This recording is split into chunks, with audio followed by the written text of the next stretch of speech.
Lecture du livre du prophète Isaïe.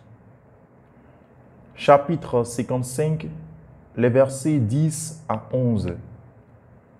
Dans cette lecture, la parole que Dieu nous adresse et qui vient à nous pour remonter vers lui avec efficacité n'est autre que le Christ lui-même, qui apporte le message de Dieu avant de retourner à son Père avec ceux qui ont cru en lui.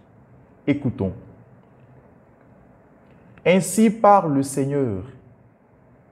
La pluie et la neige qui descendent des cieux n'y retournent pas sans avoir abreuvé la terre, sans l'avoir fécondée et l'avoir fait germer, donnant la semence au semeur et le pain à celui qui doit manger.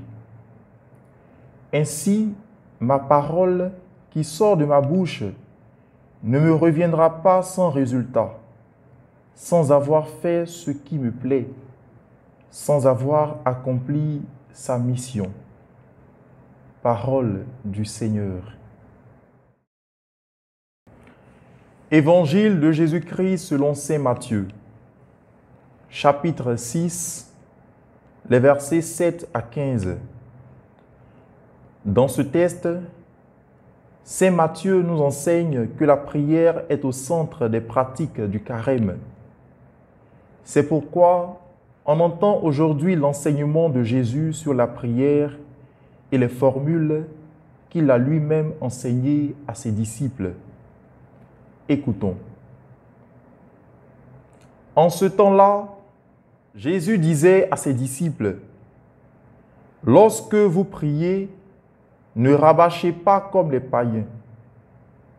Ils s'imaginent qu'à force de paroles, ils seront exaucés.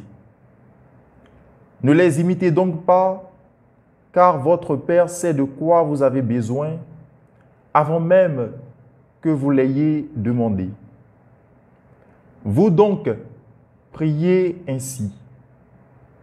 Notre Père, qui es aux cieux, que ton nom soit sanctifié, que ton règne vienne, que ta volonté soit faite sur la terre comme au ciel. Donne-nous aujourd'hui notre pain de ce jour. Remets-nous nos dettes, comme nous-mêmes nous remettons leurs dettes à nos débiteurs. Et ne nous laisse pas entrer en tentation, mais délivre-nous du mal. Car si vous pardonnez aux hommes leurs fautes, votre Père céleste vous pardonnera aussi.